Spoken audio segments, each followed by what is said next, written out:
సాధన సాధ్యతే సర్వం అని అంటారు. అంటే సాధన వల్ల సిద్ధించలేనిది అంటూ ఏదీ లేదని అర్థం. అయితే దీన్ని విద్యకు కూడా అన్వయించుకోవచ్చు అని అంటారు. కొంతమంది ఎంత చదివినా కూడా చదువుల్లో వెనకబడుతూ ఉంటారు. ఇంకొంతమంది స్తోమత ఉండి కూడా ఉన్నత చదువులు చదవడానికి జంకుతూ ఉంటారు, వెనకబడుతూ ఉంటారు. వీటన్నిటికీ ఏంటి కారణాలు?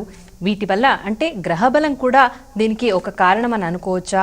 సరస్వతి కటాక్షం ఉండాలంటే గ్రహం బలం కూడా అవసరం అని అంటుంది జ్యోతిష శాస్త్రం. ఈ నేపథ్యంలో మరి విద్యకు సంబంధించిన ఆటంకాల్ని తొలగించుకోవడం కోసం ఏం చేయాలి అన్న విషయాల్ని మనకు తెలియజేయడానికి మనతో పాటు ఉన్నారు ప్రముఖ ఆధ్యాత్మికవేత్త, ప్రముఖ జ్యోతిష పండితులు డాక్టర్ కందాడై రామానుజాచార్యుల వారు. మరి స్క్రీన్ మీద స్క్రోల్ అవుతున్న నెంబర్స్కి కాల్ చేసి మీకు విద్యకు సంబంధించి ఎటువంటి సందేహాలున్నా కూడా కాల్ చేయవచ్చు. నమస్కారం అండి. పరిహారం కార్యక్రమానికి స్వాగతం. గురుగారు, మరి సరస్వతి కటాక్షం ఉండాలి అంటే ఎటువంటి గ్రహాలు మనకు అనుకూలంగా ఉండాలి అంటారు? అలాగే ఒక వ్యక్తి జాతక చక్రం చూస్తే కనుక దాంట్లో విద్యకు సంబంధించిన విషయాలన్నీ కూడా ఉంటాయి అంటారా?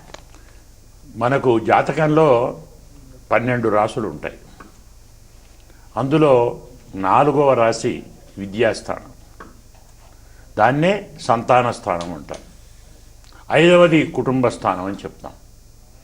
4వ స్థానంలో ఉన్నటువంటి గ్రహాలు కానీ, 4వ స్థానాన్ని చూస్తున్న గ్రహాలు కానీ బలహీనములైన, దుష్టములైన విద్య రాదు. ఎందుకంటే జీవానాం కర్మభిః లోకే గ్రహాణం బలవర్ధనం అని ఒక శాస్త్రం. మనము చేసిన కర్మలే గ్రహాలకు బలాన్ని ఇస్తాయి. దానికది అంటే మనం తప్పులు చేస్తే దుష్టగ్రహాలకు బలం వస్తుంది, మనం మంచి పనులు చేస్తే మంచి గ్రహాలకు బలం వస్తుంది. కానీ మన కర్మలే వాటికి బలం, వాటి బలమే తర్వాత మన కర్మలుగా మారుతాయి. అందువల్ల విద్యాస్థానాన్ని జాగ్రత్తగా చూసుకోవాలి. 4, 5, 9, 11 ఈ 4 స్థానాలు. 4వ స్థానం విద్యకు మనందరూ చెప్పుకునేది, శాస్త్రం ఒప్పుకునేది. అక్కడ ఎవరు ఉన్నారో దానికి వర్ధకం 11వ స్థానంలో విద్యా వృద్ధి గ్రహం ఉన్నట్టయితే 4వ స్థానంలో బలం లేకున్నా వాణి బలంతో చదువు వస్తుంది, చదువుకోవచ్చు, అలా పొందవచ్చు. అంటే దృష్టి ఎక్కడుంది, స్థానంలో ఎవరున్నారు, వారికి విరోధం ఎలా ఉంది, ఈ 3 చూసుకుంటే జాగ్రత్తగా చదువుకుంటాడా, చదువుకుంటాడా అని 2 మనకు దాని వల్ల తెలుస్తాయి. బాగుందండి, చాలా చక్కగా చెప్పారు. కాలర్స్ వెయిట్ చేస్తున్నారు, మాట్లాడదామండి. హలో హలో హలో హలో నమస్కారం అండి. టీవీ చూస్తూ మాట్లాడుతున్నట్టున్నారమ్మా. మీరు ముందుగా టీవీ వాల్యూమ్ ని పూర్తిగా మ్యూట్ లో పెట్టి మీ పేరేంటి, ఎక్కడి నుంచి కాల్ చేస్తున్నారు చెప్పండి. చెప్పండి. మా అబ్బాయి పేరు శ్రీహర్ అండి.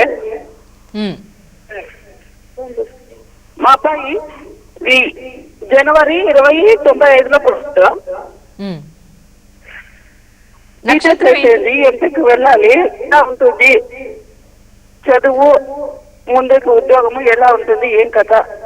అమ్మ నక్షత్రం ఏమైనా తెలుసా? హలో, నక్షత్రం చెప్పండి. పుబ్బ నక్షత్రం అండి. పుబ్బ నక్షత్రం. గురుగారు చెప్తారు, వినండి అమ్మా. పుబ్బ నక్షత్రం సామాన్యంగా మనకు విద్య బాగా వచ్చే నక్షత్రాలలో భరణి, పుబ్బ, పూర్వాషాఢ ఈ 3 నక్షత్రం వాళ్ళు విద్యావంతులు అవుతారు. ఎందుకంటే ఇవి శుక్రమహర్దశ, అంటే అధిపతి శుక్రుడు. దానివల్ల శుక్రుడు కానీ, గురువు కానీ, బుధుడు కానీ ఉన్నప్పుడు విద్య బాగా వస్తుంది. సహజంగా అతను విద్యావంతుడే కావాలి. శుక్రుడు 2 రకాల విద్యలు ఇస్తాడు. అయితే పూర్తిగా ఆధ్యాత్మిక విద్య, సకల శాస్త్ర పండితుడు అవుతాడు, లోకాన్ని ఆనందింపజేస్తాడు. 2వది పూర్తి వ్యాపారవేత్త అవుతాడు. వ్యాపారం అతను మించిన వాడు ఉండడు. అది కూడా విద్యకు సంబంధించిన వ్యాపారం, బిజినెస్. MBBS ఏదో ఉద్యోగ సర్టిఫికెట్లు ఉన్నాయి కదా. అన్ని ఏమీ చదువుకోని వాడు ఏ చదువు లేదు. మేము చూసాం చాలా చోట్ల కొంతమందిని, వాడికి ఏబిసిడీలు రావు, కానీ వ్యాపారంలో కోట్లు సంపాదిస్తారు. కొంతమంది ఉంటారు ఉన్నారు. వాడు ఏం చేస్తున్నాడంటే నాకేం చదువు రాదండి, ఏదో నాకు అలవాటు అయిపోయింది, నేను కొన్ని అనుకొని చేస్తున్నాను, విజయం సాధిస్తున్నాడు. అంటే బుద్ధిలో విద్య అంతా బుద్ధిలో ఉంది. అది ఇచ్చేవాడు మరి శుక్రుడు బృహస్పతి కదా. అందువల్ల ఆ నక్షత్రం వాళ్ళు సహజంగా బాగా చదువుకుంటారు. ఒకవేళ ఆ నక్షత్రంలో ఉండి కూడా అనుకున్న చదువు సక్రమంగా సాగటం లేదు అంటే గ్రహబలంలో తేడా ఉండాలి, విద్యాస్థానంలో ఎవరున్నారో చూడాలి.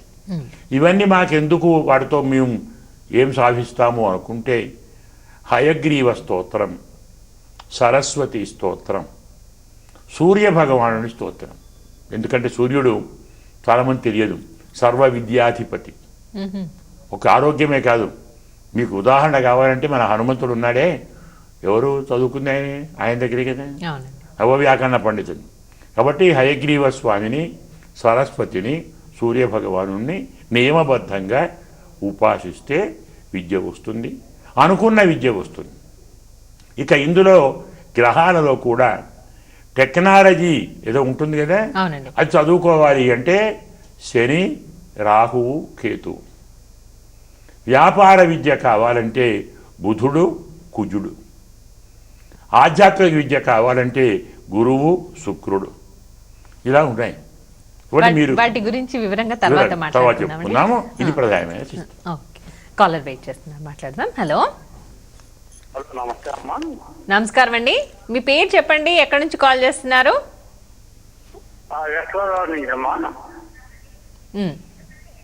ఎవరి గురించి తెలుసుకోవాలనుకుంటున్నారు? వారి పేరు, నక్షత్రం చెప్పండి.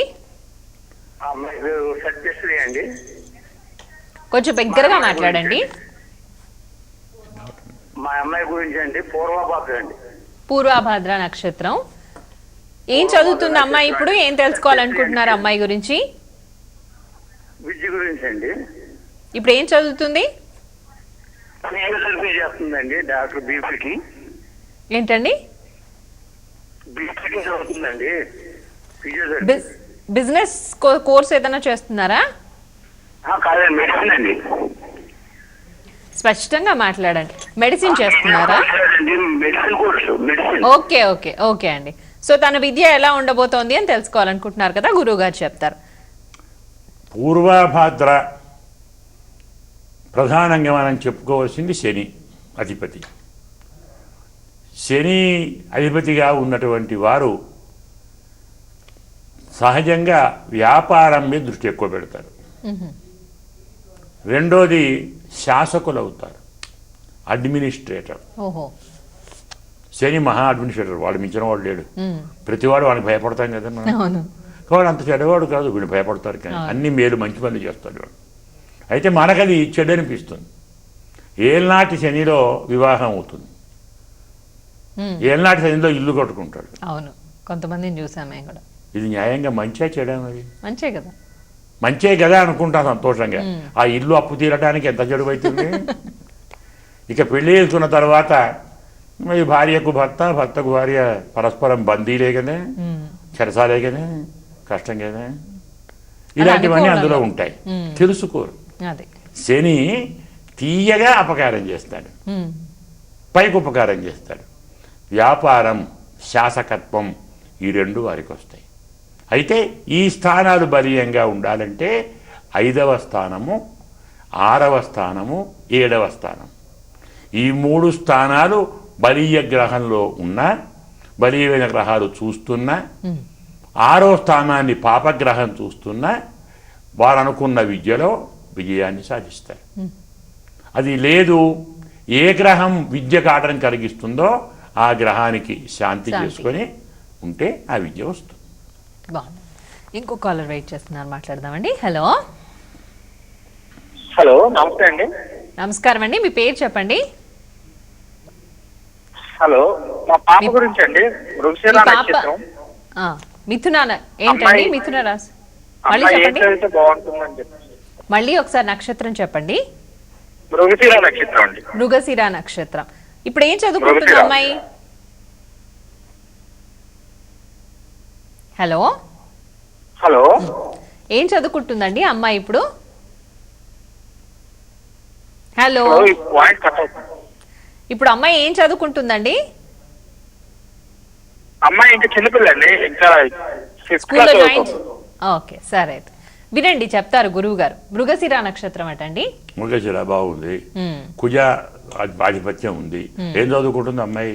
ఇప్పుడే చదువు మొదలు పెడుతోంది అన్నట్టుగా వినిపించింది నాకు. అంటే శాస్త్రం ప్రకారం 9వ ఏడు లోపల ఉమ్, న్యాయంకి జాతకం కూడా వేయకూడదు.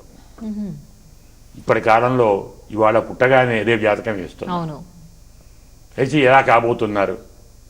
పాత రోజుల్లో ఋషులు ఉండేవారు, వారు మొత్తం జీవితం చెప్పేవారు. పరీక్షిత్తు పుడితే అతను పుట్టినప్పటి నుంచి మరణించేదాకా అన్నీ చెప్పారు. వాళ్ళ జ్ఞానం ఆ ఋషులు, వాళ్ళ విధానం వేరు. ఇప్పుడు ఆ జ్ఞానం ఎవరికీ లేదు. ఎంతో శాస్త్ర పండితులైనా కొన్నే చెబుతారు. జ్యోతిష్ శాస్త్రం కూడా పార్వతీ శాపం ఉంది, సగమే నిజమవుతుంది. పూర్తి ఎవరికీ తెలియదు, ఎంత గొప్పవాడైనా ఋషులకు తెలుస్తుంది. అంటే అప్పుడే పుట్టిన వారి జాతకం వేస్తే వారి ప్రవర్తన, ఈ జాతక బలం, గ్రహ బలం కలిసి జీవితాన్ని తారుమారు చేయవచ్చు, ఫలితాలు వ్యతిరేకం కావచ్చు. 9 సంవత్సరాలు వస్తే 9 గ్రహాల దృష్టి ఎక్కడుందో తేలిపోతుంది. అప్పుడు జాతకం వేసి చెప్పండి అన్నారు. కావాలంటే నక్షత్రం ఏమిటి, లగ్నం ఏమిటి, రాశి ఏమిటి, ఆ నక్షత్రంలో శాంతి చేయాలా, శాంతి నక్షత్రమా కాదా, అంత మాత్రం తెలుసుకొని ఆ పుట్టినటువంటి శిశువుకు శాంతి చేసి సరిపోతుంది తప్ప కళాశాలలో, విద్యాలయంలో చేరక ముందే విద్య ఎలా ఉంటుంది అనే ఆలోచన అంత ప్రశస్తమైంది కాదు. అందువల్ల కొన్ని రోజుల తరువాత జిజ్ఞాసతో ముందుకు రండి, తెలుసుకోండి. ఇందాక చెప్పారంటే 9 ఏళ్ల తర్వాత అయితేనే మనకు జాతక పరంగా బాగుంటుందని చెప్పేసి. అయితే ఈ విద్య పరంగా కూడా అవన్నీ కూడా అవుతాయి అంటారా? అలాగే ఇప్పుడు 9 ఏళ్ల తర్వాత గ్రహాలు ఏవైతే మారుతూ ఉంటాయో, ఆ స్థానాలు బట్టి మారుతూ ఉంటాయో, అప్పుడు విద్యా సంబంధమైనవి ఇవి కూడా మారుతూ ఉంటాయి. అన్ని మారుతాయి కదా. ఏ స్థానంలో ఉన్న గ్రహాలు, ఇందులో ఇంకో కారణం ఏమిటంటే గ్రహములు, గ్రహకారకత్వాలు, గ్రహకారక స్థానాలు, ఇవి మనం ఆచరించే కార్యక్రమంతో ఫలితం మారుతుంది. ఇప్పుడు శని ఉన్నాడు, ఏదో బాధ పెడుతున్నాడు, అనుకోకుండా అమ్మాయి అబ్బాయి హనుమంతుని భక్తులు, హనుమంతుడికి రోజు ప్రదక్షిణాలు చేస్తుంది, ప్రతి వారమో నెలవో అభిషేకం చేస్తుంది, ఇంట్లో సుందరకాండ రోజు చదువుకుంటుంది, సుందరకాండ వింటుంది, చదువుకోవడం విన్నా గొప్పదే, సుందరకాండ వింటున్నది, హనుమంతుడి కథ బాగా వింటున్నది. శని ఏం చేయడు, హాని చేయడు. తులారాశి వారికి, తులా లగ్నం వారికి శని హాని చేయడు. ఇలా కొన్ని ఉన్నాయి. అందువల్ల సమయం ఇస్తున్న కొద్దీ ఆమె జీవితంలో ఏ గ్రహాలు ఆమె మనస్సులో ఎలాంటి సంకల్పం కలిగించి ఎలాంటి పని చేయిస్తుందో ఆ చేసే పని వల్ల దుష్టగ్రహాలు శాంతించవచ్చు, మంచి గ్రహాలు కోపించవచ్చు తప్పు చేస్తే. వల్ల ఇన్ని చూసిన తర్వాత ఇది మనస్సు, ఇది స్వభావం, ఇది ప్రవృత్తి, ఇది అందువల్ల బహుశా ఈ గ్రహాలు ఏమైనా పాడు చేస్తాయో. కొందరు పిల్లలు ఉంటారు, మనం చూస్తుంటాం, బాగా కొరుకుతుంటారు, కనబడితే గిచ్చుతుంటారు. ఎందుకు? నవాంశ చూస్తే పూర్వజన్మ తెలిసిపోతుంది. ఆ శిశువు, ఆ పాప పూర్వజన్మలో పామయ్యి ఉంటుంది, కాటేస్తుంది కదా, నువ్వు కొరుకుతుంది. కాదంటే ఏమిటి? పళ్ళతోటే కదా. అవునండి. ఇప్పుడు బాగా కొరుకుతుంది, బాగా గిచ్చుతుంది, ఇంటి పూర్వజన్మలో పామయ్యి ఉంటుంది. కాబట్టి రాహుకు శాంతి చేస్తే ఆ దోషం పోతుంది. ఇలా ఇన్ని మార్పులు అందులో సహజంగా వస్తుంటాయి. ఇంకో కాలర్ ఉన్నారు, మాట్లాడదామండి. హలో హలో, నమస్కారం అండి, మీ పేరు చెప్పండి. నా పేరు లక్ష్మి అండి. మా బాబు గురించి కనుక్కుందామని. మీ బాబు నక్షత్రం చెప్పండి అమ్మా. చదువుతున్నాడండి, మకా నక్షత్రం 2వ పాదం అండి. ఏం చదువుతున్నాడు అన్నారు? ఎంఎస్ చదువుతున్నాడండి. హలో, ఓకే ఓకే అండి. చదువుకుంటా వెళ్తున్నాడండి. ఉన్నత విద్య ఎట్లా ఉండబోతోంది అక్కడ అని తెలుసుకోవాలనుకుంటున్నారు, అంతేనా? అదే అంతేనండి, అంతే. Okay okay. మకా నక్షత్రం 2వ పాదం అండి. Okay okay. మఖా నక్షత్రం 2వ పాదం అంటున్నారు. ఎంఎస్ కోసం యుఎస్కి వెళ్తున్నారు. మఖ ఏం చేస్తున్నారు? ఎంఎస్ చదవడానికి యుఎస్ వెళ్తున్నారు. మఖ అంటే కేతు. సరే, ప్రస్తుతం అతను ఏ చదువు చదివినా నక్షత్రాన్ని బట్టి, గ్రహాన్ని బట్టి కేతువు మోక్షకారకుడు. అంటే ఆధ్యాత్మిక భావాలు ఎక్కువ కలిగి ఉంటాడు. అంటే ఆ వేరే స్థానాల దుష్టగ్రహాల దృష్టి లేకుంటే కేవలం నక్షత్రం మీద ఫలితం చెప్పాలంటే అతను ఏం చదువుకుంటున్నా ఆధ్యాత్మిక భావాలు అంటే కాస్త భక్తి, గుడికి పోవటం, దేవుని దండం పెట్టడం, మంచి మాటలు 4 వినటం, మంచి మాటలు వినాలని ఆసక్తి పెరగటం, ఈ ఆలోచనలో ఉంటాడు. అలాంటి ఆలోచన ఉన్నవాడు ఇలా చదువుకోకూడదని ఏం లేదు. మనస్సు వేరు, బుద్ధి వేరు, విద్య వేరు. అయితే కేతువు అనేటువంటి గ్రహం ఉన్న వారికి తీక్ష్ణమైన బుద్ధి ఉంటుంది. కేతువుని ఏమంటాను? తోక అంటాడు. రాహు శిరస్సు, కేతువు తోక. పాము తోక తొక్కితేనే కాటేస్తుంది, కోపం వచ్చేస్తుంది బాగా. అంటే స్పర్శ జ్ఞానం ఎక్కువ ఉన్నది తోకకే. కొంచెం లాజిక్గా ఆలోచించాలి, గ్రహార్థాలు ఆలోచించాలి. కాబట్టి అతను బాగా సెన్సిటివ్ అన్నమాట. ఏ చిన్న సందర్భం వచ్చినా కానీ ఆవేశం పొందుతారు. ఆవేశంతో ఎదుటి వాళ్ళను నిందించవచ్చు, తనను నిందించుకోవచ్చు. అందువల్ల దీన్ని దృష్టిలో పెట్టుకొని కేతువుకు ప్రధానమైనటువంటి శాంతి మనం చేయవలసినది బాగా ఆలోచిస్తే మత్స్యావతారం, మత్స్య స్తోత్రం, మత్స్యమూర్తి దర్శనం చేసుకుంటే కేతువు శాంతిస్తాడు, అనుకున్న చదువు వచ్చేస్తుంది. అలాగే గురువు గారు, మనం చేసే ప్రతి కర్మల వెనక పూర్వజన్మ ఫలితాలు ఉంటూ ఉంటాయి కదా. అయితే ఇప్పుడు మనం చదువుతున్న విద్యలో కూడా అవి కనబడుతూ ఉంటాయో, వాటి ప్రభావం ఉంటుంది అంటారా? దీనికి ఒకటే సమాధానం. ఒకే ఇంటిలో పుట్టిన వాళ్ళు అన్నదమ్ములు, ఇప్పుడు కవలలు ఉంటారు. కవలలు ఇద్దరు ఒకేసారి పుట్టినవారు, ఒకే స్కూల్లో చేరుతారు, ఒకే కోర్సులో కూడా చేరుతారు, ఒకే చదువు చదువుతారు, ఒకే రకంగా పాస్ అవుతారు. ఒకడు కిరాతకుడు అవుతాడు, ఒకడు శాంతమూర్తి అవుతాడు. ఏమిటి కారణం? చదువుకున్న విద్యకు మానసిక ప్రవృత్తికి సంబంధం లేదు. పూర్వజన్మ కృతం పాపం, ఆ పాపమే నీ మనస్సుగా. మనస్సు అంటే అదే కదా. మనస్సు అంటే మనం పూర్వజన్మలో ఏమేమి చేశామో అవన్నీ మనస్సులో స్టోర్ అవుతాయి, రికార్డ్ అవుతాయి. మనం చిప్ అంటాం, మెమరీ చిప్ అంటామే. అలా ఇది ఎంత ఒక కంప్యూటరే, బాడీ కూడా కంప్యూటరే కదా. ఇందులో ఆ మనస్సు వచ్చి ఆ చిప్ వచ్చి చేరుతుంది. అవన్నీ ఇది చెబుతుంది. కొందరికి నాకు లడ్డు ఇష్టం లేదండి అంటాడు, వాడు ఇలాగ మన పుట్టాడు. ఏడాది పిల్లవాడు లడ్డు నోట పెడితే ఉమ్మేస్తాడు, ఆవగాయ ముక్క పెట్టండి కమ్మగా తింటాడు. వాడికి ఏం తెలుస్తుంటే అది పూర్వజన్మ కర్మ. అందువల్ల చదువులో కానీ, చదువుకున్న బుద్ధిలో కానీ, చేస్తున్న పనిలో కానీ గ్రహ ప్రభావం తప్పకుండా ఉంటుంది. అందుకే పనిని చూచి వీళ్ళు ఎలా మార్పు వస్తుంది. ఇప్పటి కాలంలో అనకూడదు కానీ కొన్ని చూసాం మేము. కొందరు మహానుభావులు జాతకం చూసేవారు కూడా అంత బాగుందండి చేసుకోకుండా అంటున్నారు. ఎందుకు వచ్చిన బాధ అని. మీ దగ్గరికి వచ్చింది ఎందుకు? వాళ్ళ జీవితంలో ముందు బాధ పొందకూడదని వస్తే నీకు తెలిసి కూడా, తప్పులు తెలిసి కూడా అంతా బాగుందండి చేసుకోండి అంటే నీవు దుమ్ము దులుపుకుంటే వాళ్ళకైతే ఏమిటి? ఏ శాస్త్రజ్ఞానం ఉన్నవాడైనా తాను నేర్చుకున్న శాస్త్రాన్ని తన కొరకే కాదు 10 మందికి పంచినప్పుడే శాస్త్రజ్ఞానం సఫలమవుతుంది. బాగుంది. మరో కాలర్ వెయిట్ చేస్తున్నారు, మాట్లాడదాం. హలో, నమస్తే మేడం. నమస్కారం అండి, మీ పేరు చెప్పండి. మా అబ్బాయి మేడం కిషోర్. కిషోర్, నక్షత్రం చెప్పండి కిషోర్ది. నక్షత్రం తెలియదు మేడం, డేట్ మాత్రం తెలుసు. డేట్ ఆఫ్ బర్త్ తెలుసా? చెప్పండి చూద్దాం.